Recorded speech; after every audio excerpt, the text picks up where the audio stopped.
오늘 말씀의 제목은 아버지의 원대로 하옵소서입니다. 한번 다 같이 해볼까요? 아버지 원대로 하옵소서. 아버지의 원대로 하옵소서. 하나님의 뜻에다가 내 뜻을 맞추는 것이 하나님의 원대로 하는 겁니다. 그런데 반대로 내 뜻에다가 하나님의 뜻을 맞추려고 하는 이런 것은 하나님의 원대로 하는 것이 아니고 내 원대로 하는 것이죠. 하나님의 원대로 하옵소서. 하나님의 뜻대로 하옵소서. 하나님의 뜻을 이루어 주시옵소서. 이런 기도가 있기를 기도합니다. 오늘 말씀은 39절입니다. 39절 다 같이 읽어볼까요? 시작. 우리 땅에 계시고 우리여 기도하여 이르시되 내 아버지여 많은 하나님을 이 자녀에게서 지나가게 하소서. 그러나 나의 원대로 하시고 아버지의 원대로 하소서. 내 아버지여 만일 할만하시거든 이 잔을 내게서 지나가게 하옵소서. 그러나 나의 원대로 하옵시고 아버지의 원대로 하옵소서. 아멘. 기도하겠습니다. 거룩하시고 그리우신 아버지 하나님 아버지께서 한 주간도 주님의 말씀과 은혜 아래 살게 해주셔서 진심으로 감사합니다. 하나님 아버지, 이 시간에 하나님 아버지께 예배 드리기 위해서 나왔습니다. 하나님 아버지께서 이 예배를 받아 주시옵소서. 저희의 찬양도 받아 주시고 저희의 기도도 받아 주시고 주님께 드리는 선물도 받아 주시옵소서. 하나님 아버지 또한 하나님 아버지께서 저들에게 귀한 말씀을 허락하여 주시옵소서. 하나님 아버지, 이 시간에 하나님의 원대로 하시옵소서. 예수님의 기도가 저의 기도가 되게 하여 주시옵소서. 하나님 아버지, 저희의 소원이 있고 저희의 뜻이 있고 저희의 생각이 있습니다. 하나님 아버지시여, 그러나 하나님의 생각과 하나님의 뜻이 우리에게 있습니다. 하나님의 생각과 하나님의 뜻대로 살도록 주님 도와 주시옵소서. 하나님 아버지, 오늘 참 귀한 형제님들을 새롭게 오신 분들을 하나님께서 은혜 주시고 새롭게 대학생활을 출발하는 이 귀한 형제님들에게 은혜를 더하여 주시옵소서. 하나님 아버지, 대학생활을 한 년 동안 믿음으로 승리하도록 하나님 아버지께서 도와 주시옵소서. 예수님의 이름으로 기도드립니다. 아멘. 다시 한번 39절을 한번 읽어보겠습니다. 39절 한번 시작. 조금 나아가서 내 아버지여 하나님하시거든 이 자를 내게서 지나가게 하옵소서. 그러나 나의 원대로 하시고 아버지의 원대로 하옵소서. 아멘. 헬무트 닐트케라는 사람이 있는데 이 목사님은 이런 얘기했습니다. 그 사람의 기도하는 것을 보면은 그 사람의 영적 수준을 알 수 있다, 이렇게 말했습니다. 그분은 어떤 사람은 영아기에 기도를 하는 사람이 있고 어떤 사람은 또 유아기에 기도를 하는 사람이 있고 어떤 분은 청년기에 기도를 하는 사람이 있고 어떤 사람은 장년기에 기도를 하는 사람이 있다고 이렇게 말했습니다. 자, 영아기 때에는 우리가 아기들을 키워보면 알지만 젖을 주어도 다 먹을 것이 하나님께서 주시고 주셔도 늘 징징거리는 원망과 불평을 쏟아놓는 기도를 한다는 것입니다.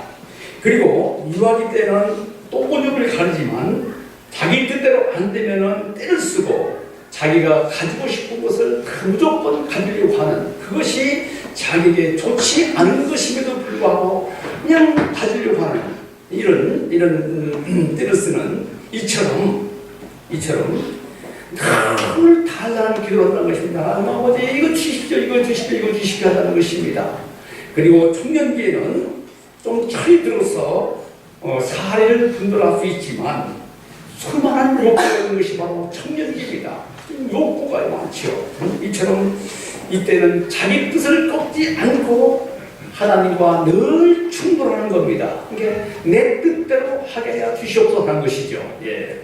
반면에 청년기 때는 다른 사람의 마음을 헤아리고 다른 사람과 더불어 일을 처리하듯이 이 시기에는 하나님의 뜻을 찾아서 기도하고 또 다른 사람들을 위해서 기도하고 주님의 뜻에 복종하는, 주님의 뜻을 찾아서 그 주님의 뜻에 순종하는, 이것이 바로 장년의 기도라는 것입니다.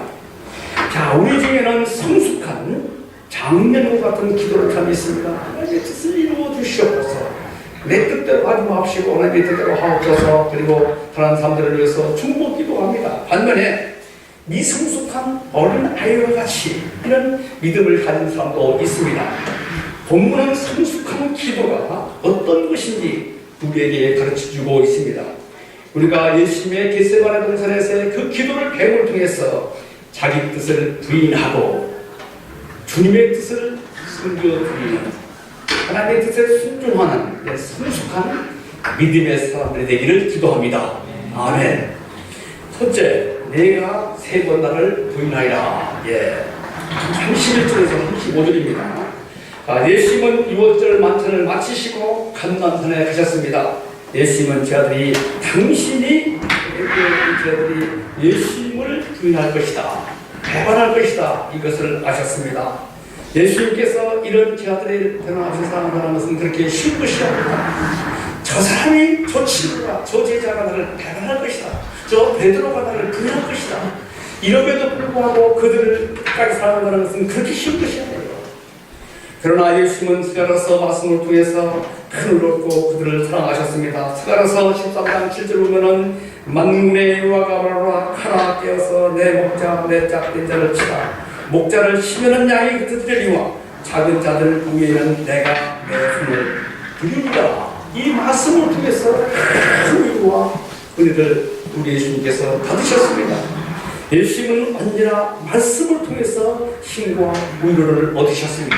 여러분들은 어디에서 위로와 힘을 얻으십니까? 성경 말씀을 통해서 힘과 위로를 얻기를 기도합니다. 아멘. 예수님은 그것으로 끝나지 않으셨습니다. 마태복음 26장 32절을 보겠습니다. 그러나 내가 사는 위에 너희보다 먼저 갈릴리로 가리라. 예수님은 전방에 때 부활의 믿음을 심으시고 부활의 믿음을 통해서 교회들의 흩어짐에서 모아짐을 보았습니다. 더 나아가 예수님은 장차 이들이 회개하고 복음의 증인들이 될 것을 또 보셨습니다.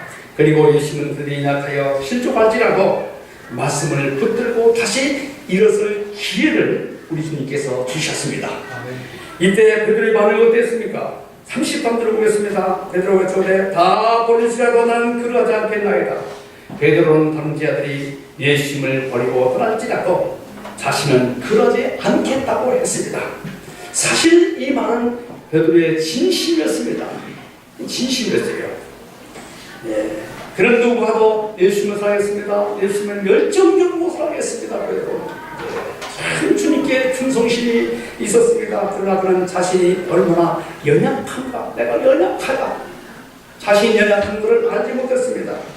예수님은 베드로의 약품을 아시고 베드로에게 오늘 밤 닭이 2번 울기 전에 내가 3번 부인할 것이다, 이렇게 예고하셨습니다. 그는 다시 예수님께 대답했습니다. 35절 보겠습니다. 베드로가 이르되 내가 주와 함께 죽을지언정 주를 부인하지 않겠나이다 하고 모든 죄도 그와 같이 말하이다. 그는 순교할 각오까지 있다면서 큰 손을 쳤습니다. 결코 나는 주님을 부인하지 않겠습니다. 그러나 그는 얼마 못 가서 예수님을 부인하고 맙니다. 믿음이란 큰 소리를 펼치는 것이 아니라 예수님께서 말씀하시면은 그렇다고 인정하고 수용하고 받아들이는 것이 믿음입니다. 예수님께서 내가 나를 부인할 것이다, 이렇게 말씀하시면 그렇습니까? 그러면 내가 어떻게 해야 부인하지 않을 수 있습니까? 이렇게 묻는 것입니다. 이것이 믿음이에요.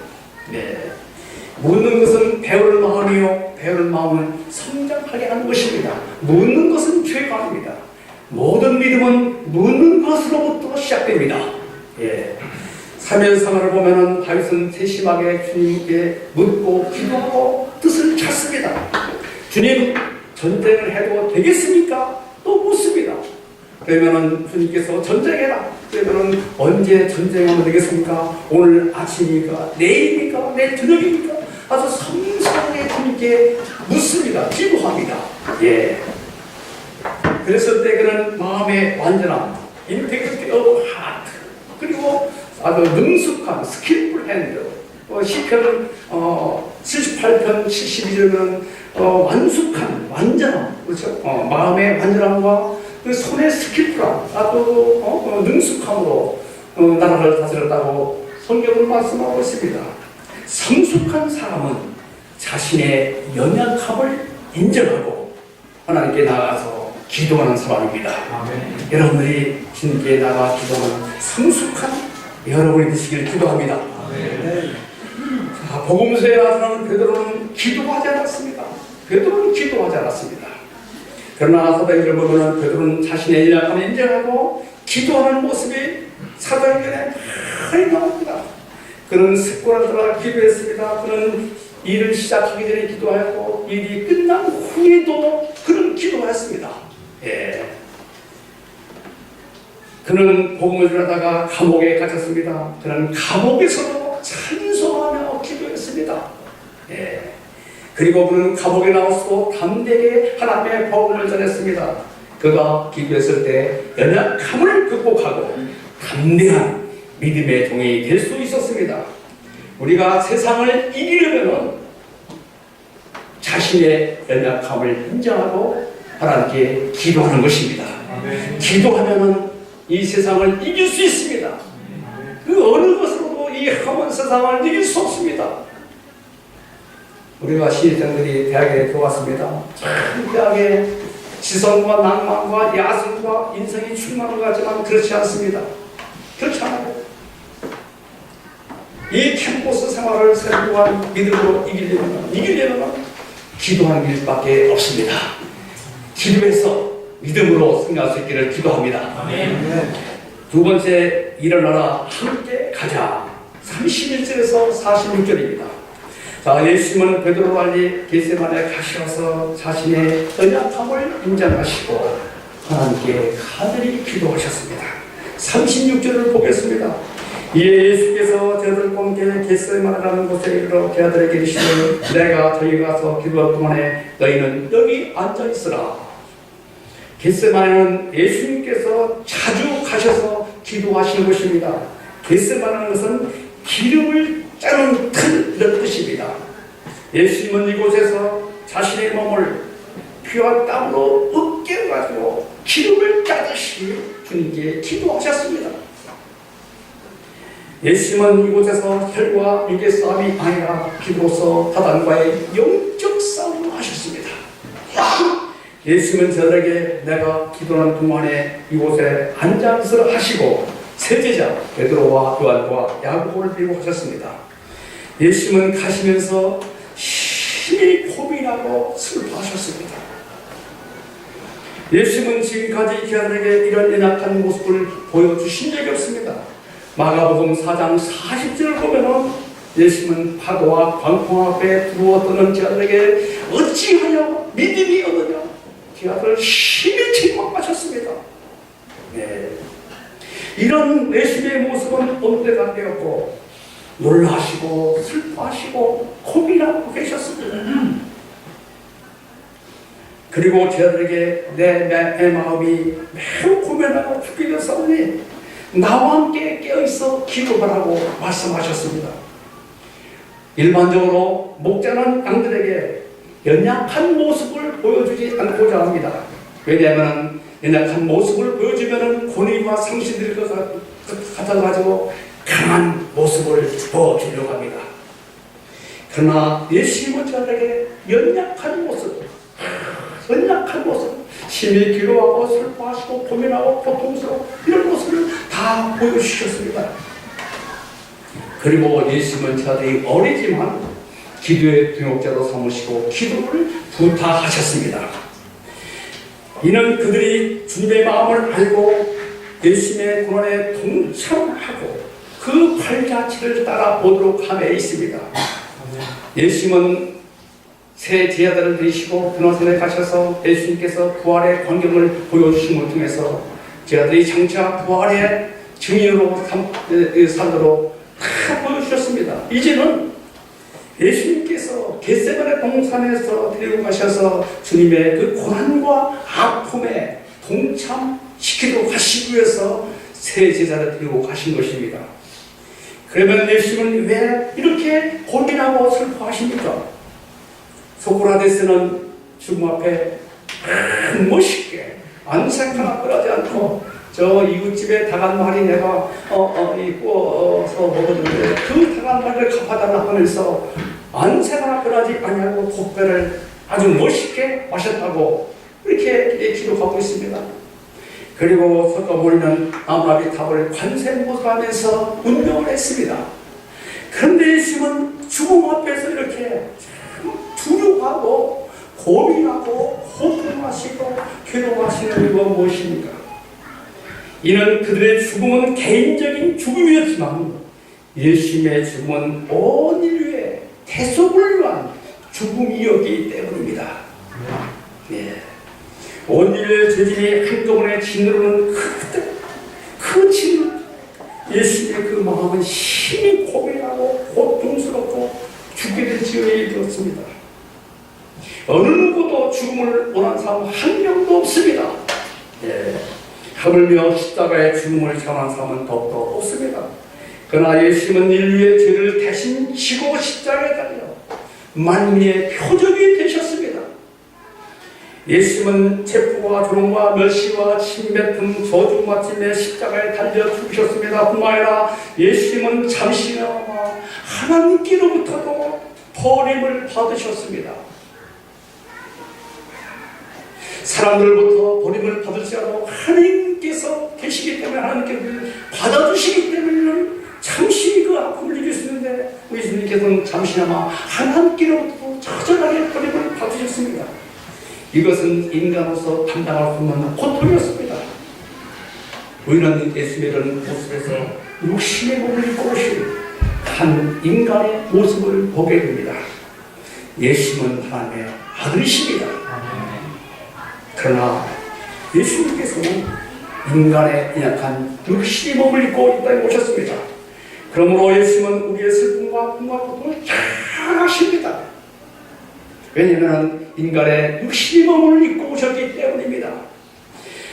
히브리서 4장 15절 보면 이런 말씀이 있습니다. 우리에게 있는 대제사장은 우리의 약함을 공평하지 못할 리가 아니오 모든 일에 우리와 똑같이 시험을 받으시는데 주는 없으시다. 예수님은 내가 편견, 나의 슬픔이 있습니다. 원통함이 있습니다. 고통이 있습니다. 예, 연약함이 있습니다. 실패함이 있습니다. 그렇죠? 우리가 살다 보면 정말 원통한 일이 마음이 당하잖아요. 슬픔이 있지 않습니까? 고통이 있지 않습니까? 괴로움이 있지 않습니까? 예. 근데 이 예수님께서는 이런 슬픔과 분과 고통과 원통함을 다 이해하시고 동정하시고 도와주신 분이십니다. 예. 그러므로 우리는 언제든지 주님의 은혜의 보좌 앞에 나가서 주님께 간절히 기도할 수 있습니다. 기도도 하나님께서 은혜 주시고 힘 주시고 또 승리할 수 있는 믿음도 주시는 것입니다. 예. 39절 보겠습니다. 조금 나가사 얼굴을 땅에 대시고 들어 기도해 주시되 내 아버지여 만일 하나시거든 이제는 내게서 지나가게 하옵소서. 그러나 나의 원대로 마옵시고 아버지의 원대로 호소하시고 당신은 서서 하늘로 기도했습니다. 그런데 예수님은 얼굴을 땅에 대시고 엎드려 기도하셨습니다. 이는 하나님께 대한 결심입니다. 우리는 기도할 때 어떤 사람은 코를 흡면서 기도하는 사람이 있어요. 네, 그런 사람이 있더라고요. 그리고 다리를 꼭 기도하는 사람이 있습니다. 그러나 예수님께서는 엎드려서 기도하셨습니다. 하나님께는 경외심입니다. 이는 하나님께 경외심을 가지고 기도해야 됩니다. 그리고 하나님께 절대 복종하시고자 하는 기도입니다. 예수님은 처음부터 하나님의 뜻에 복종하시고자 하는 자세로 기도하셨습니다. 예. 여기서 자이라는 것은 십자가의 고통을 말합니다. 예수님은 죽을 길이 이렇지만 하나님을 뭐라고 불렀습니까? 내 아버지, my father라고 불렀습니다. 예. 우리는 조금 힘들고 어려운 일이 있으면은 하나님의 사랑을 의심하고 또 하나님을 원망합니다. 원망합니다. 그러나 예수님은 어떤 상황에서도 하나님의 사랑을 의심하지 않았습니다. 아멘. 의심하지 않았어요. 예.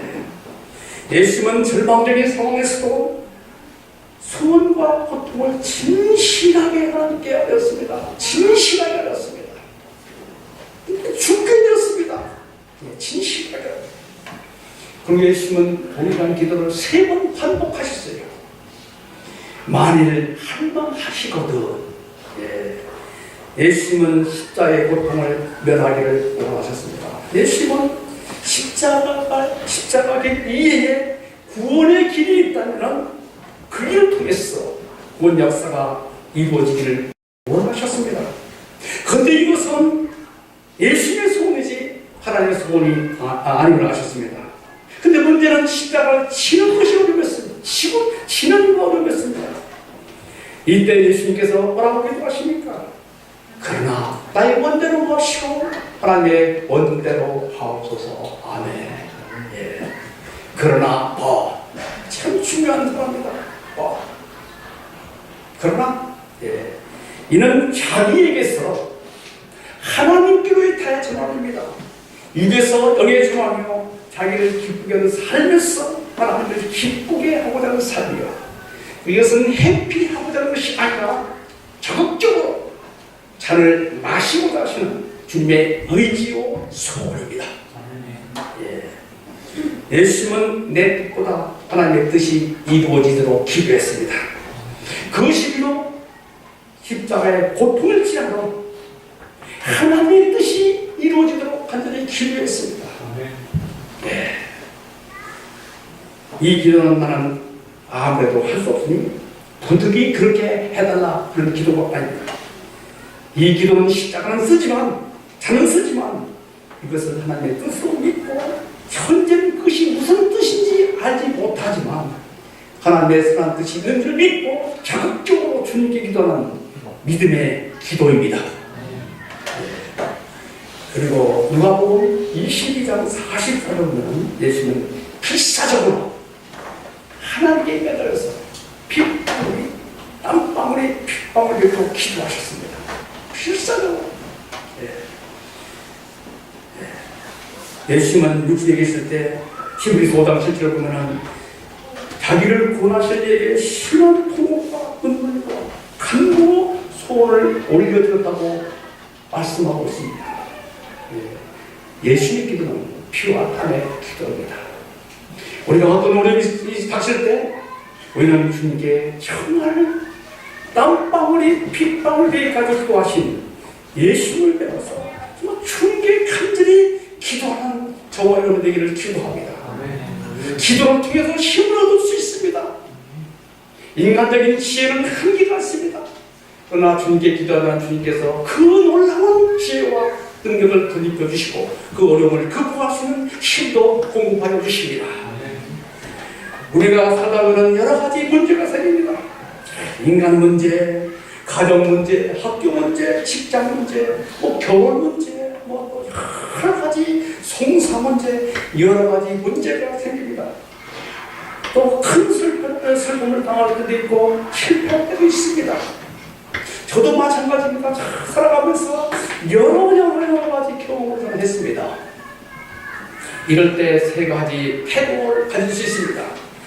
첫째는 할 수 있는 모든 것이 다 운명이고 팔자지 이렇게 그냥 운명으로 그렇죠? 팔자수각으로 이렇게 받아들이는 사람이 있습니다. 2번째는 하필이면 왜 이런 일이 내게 닥치는 것인가? 그냥 원망하죠. 왜 내게 이런 일이 닥칠 수 있는가? 내가 주님을 위해서 충성하고 헌신하고 기도도 많이 했겠는데 왜 내게 이런 일이 닥칠 수 있는가? 원망합니다. 3번째는 무슨 일이든지 하나님의 깊은 경륜 속에서 오는 걸 믿고 하나님께 맡기고 기도하는 삶입니다. 여러분들은 세 가지에서 어떤 종류의 사람입니까? 모두가 3번째가 될 줄로 믿고 감사합니다. 하나님의 뜻과 나의 뜻 사이에서 하나님의 뜻을 찾고 하나님의 뜻에 복종하는 겁니다. 여기에도 하나님의 뜻이 있어. 여기에도 하나님의 뜻이 있어. 합력하여 설린다는 말씀이 있잖아. 맞아. 여기 뜻이 있어. 이렇게 받아들이는 것입니다. 그리고 기도하는 겁니다. 이것이 참으로 쉬운 것은 아니지만 그러나 이렇게 하는 것이 믿음의 사람입니다. 이런 사람은 내 뜻과 내 손보다도 하나님의 뜻이 더 깊고 오묘하고 크다는 것을 잘 압니다. 이사야 선지자는 이렇게 말했습니다. 이는 내 생각이 너의 생각과 다르며 내 길은 너의 길과 다름이라. 여호와의 말씀이라. 이는 하늘이 땅보다 높음 같이 내 길은 너의 길보다 높으며 내 생각은 너의 생각보다 높으리라. 아멘. 하나님의 생각은 우리의 생각보다 높고 깊고 넓습니다. 아멘. 하나님의 뜻을 받아들여야 되는 겁니다. 그래서 예수님은 동일한 기도를 3번씩 하셨습니다. 그러나 제 아들은 기도 부탁을 받고도 깨어 기도하지 못했습니다. 이랬을 때 그들은 위기의 때 시험을 만나가지고 주님을 부인하고 맙니다.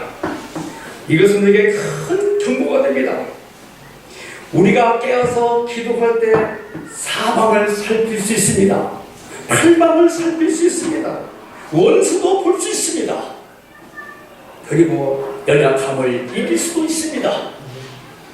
깨어있는 눈, 기도하는 눈만 있으면 어떤 환경에서도 어떤 시점에서도 승리할 수가 있습니다. 우리는 겟세마네에서 기도하시는 예수님을 통해서 믿음 생활이 무엇인가 도대체 우리가 믿는다는 것이 무엇인가를 알 수 있습니다. 첫째, 자기 뜻을 부인하고 하나님의 뜻에 순종하는 것이 믿음 생활입니다. 아멘. 우리에게는 소원도 많고 계획도 참 많습니다. 반면에 하나님께서 우리에게 주시는 소원과 뜻이 있습니다. 그런데 우리는 자기 원대로 살고 싶습니다. 자기 멋대로, 자기 방식대로, 자기 계획대로 살고 싶습니다. 그리고 우리는 때로 자신의 이성과 자신의 감정과 그리고 자신의 경험을 가지고 그 기초로 모든 일을 결정합니다. 경험을 통해서 내가 과거에 이렇게 했을 때 내가 됐다. 경험을 기초로 해서, 이성을 기초로 해서, 감정을 기초로 해서, 그리고 어떤 사람은 주의 체면을 보고 결단한 사람도 또 있을 수 있습니다. 그러나 믿음 생활이라는 무엇입니까? 자기 뜻에는 NO, 하나님의 뜻은 YES 하는 겁니다. 하나님의 뜻은 무조건 YES 하는 거예요. 믿음 생활하는 것은 자기 멋대로 하는 것이 아니라 하나님의 멋대로 멋있게 사는 삶입니다. 하나님의 스타일로 사는 거예요. 하나님의 뜻이 무엇입니까? 하나님의 무엇이 무엇입니까? 성경 말씀대로 사는 것이 하나님의 멋대로 사는 것입니다. 아멘. 믿음 생활하는 것이 무엇입니까? 자기를 기쁘게 하는 것이 아니라 하나님을 기쁘게 하는 겁니다. 하나님을 기쁘게 하는 사람들 앞에서 체면치에 눈치 아닙니다. 하나님의 눈초를 의식하면서 사람이 있든 없든 간에 충성스럽게 무슨 일을 할 수가 있습니다. 아멘. 우리가 사람들과 좋은 관계를 맺으려면 어떻게 해야 좋은 관계를 맺을 수 있습니까? 제가 대학생들에게 강의하다 보면 가장 고민스러운 것이 뭐냐면 인간 관계입니다. 휴먼 릴레이션십이 가장 고민이라고 해요. 인간 관계, 어떻게 하면 좋은 인간 관계를 맺을 수 있습니까? 맞습니다. 세상 살아가면서 가장 힘든 것이 인간 관계입니다. 그래서 관계 DNA 보면 관계가 얼마나 중요하고 얼마나 어려운 것을 말하고 있습니다. 카네기는 85%가 인간관계, 그리고 15%가 자기 실력이 하겠습니다. 성공에. NBA, 콜롬비아 NBA에서는 93%까지 인간관계로 되어 있습니다. 참 중요합니다. 어떻게 좋은 인간관계를 맺을 수 있습니까? 우리가 활동하는 그 말씀 공부하다 보면 이 남편들이 전부 아내의 갈등을 좀 얘기하는 분들이 있더라고요. 어떻게 해야 아내와 남편 아름다운 좋은 관계를 맺을 수 있을 것인가? 친구 간의 인간관계, 부모와 자녀의 인간관계, 또 상사와 또 아래 사람과 인간관계를 지금 중요합니다. 우리가 좋은 인간관계를 맺으려면 나의 뜻보다 상대방의 뜻을 존중해야 됩니다. 네, 그래야 되는 거예요. 내 뜻을 강조하고 내 뜻을 주장하면 안 되는 겁니다.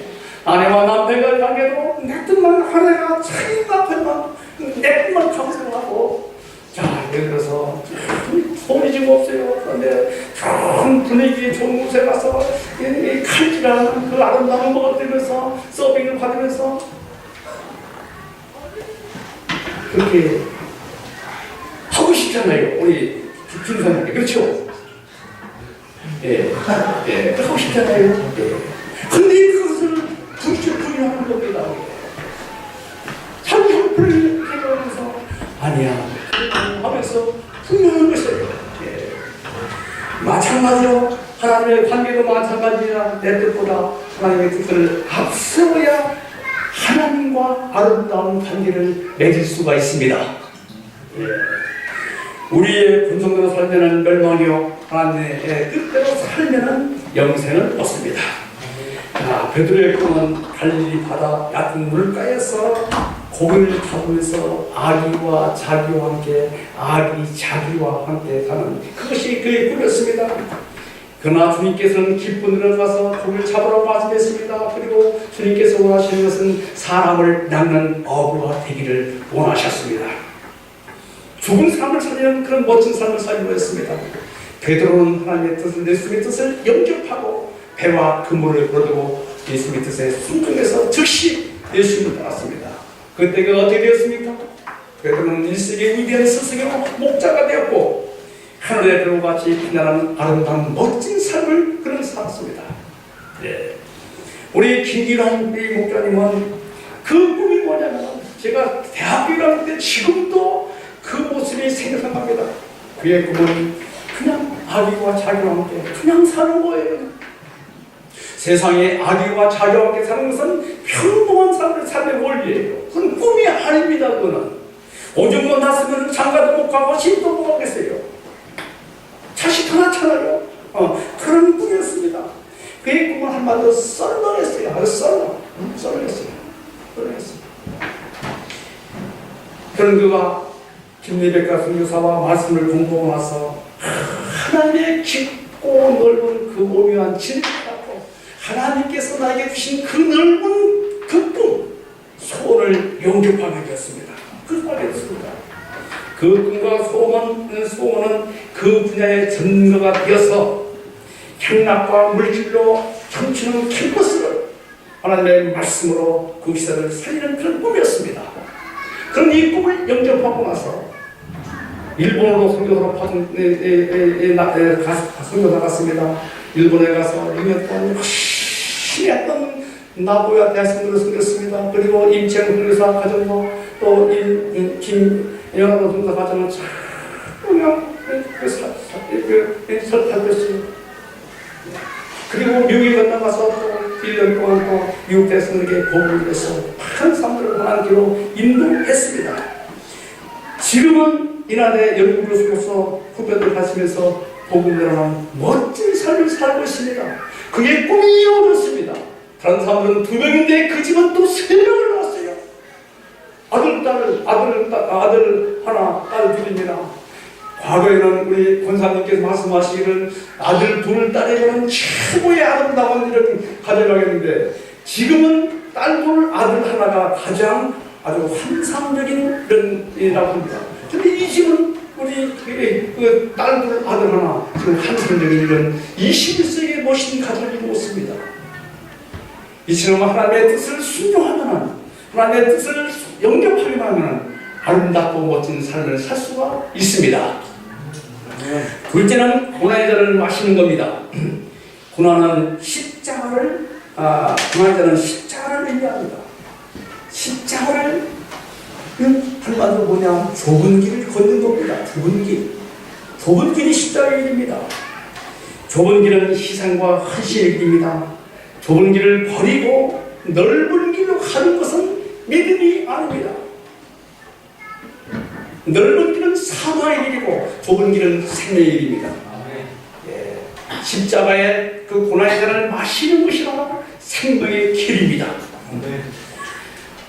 우리가 믿음 생활하면서도 고난 없이 쉽게 살고가는 것은 그 불신자보다도 못한 삶입니다.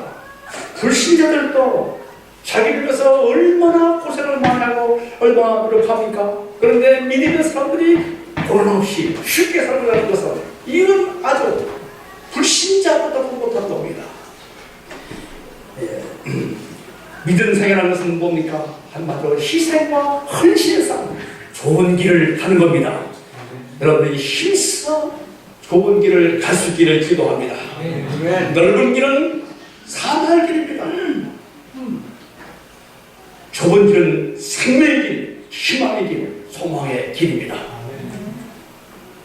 예수님은 자신의 뜻을 부인하고 하나님의 뜻에 복종했습니다. 그리고 고난의 잔을 마심을 통해서 인류의 권역수가 완성되고 우리의 주님이시요 왕이 되셨습니다.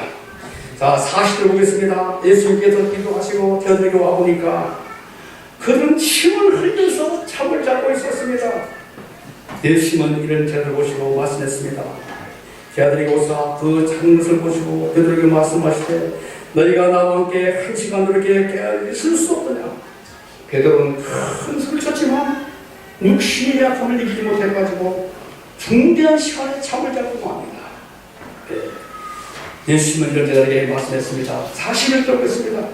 시험에 들지 않게 깨어있어 기도하라. 마음은 괴로되 육신이 약하도다. 우리가 깨어있어야 될 이유는 사단의 역사하기 때문입니다. 그리고 육신이 언약하기 때문에 기도를 해야 되는 겁니다. 예수님은 동일한 기도를 3번이나 반복했습니다. 예수님은 하나님의 뜻을 마음으로부터 복종을 하기 위해서 그렇게 기도하신 것입니다. 이를 통해서 모든 슬픔과 고통과 번민을 물리치고 십자가를 기쁨으로 고난의 잔을 기쁨으로 마시고자 결단하셨습니다. 반면에 제자들은 계속해서 잠을 자고 있었습니다. 이는 그들의 눈이 피곤하였기 때문이었습니다.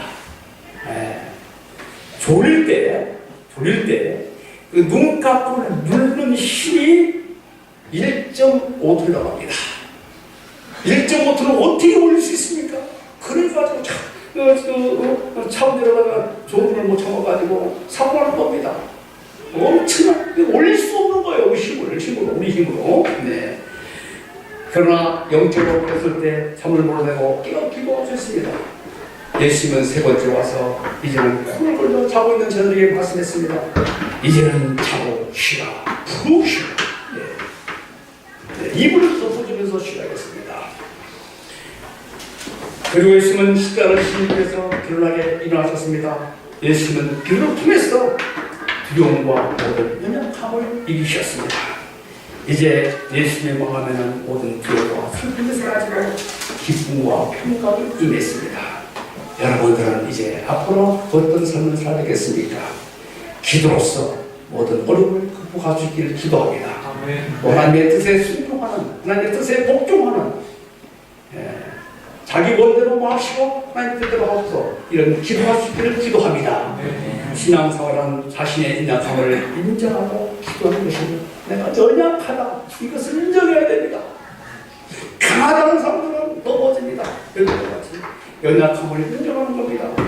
그리고 신앙생활은 것은 자기를 부인하고 하나님의 뜻에 순종하는 겁니다.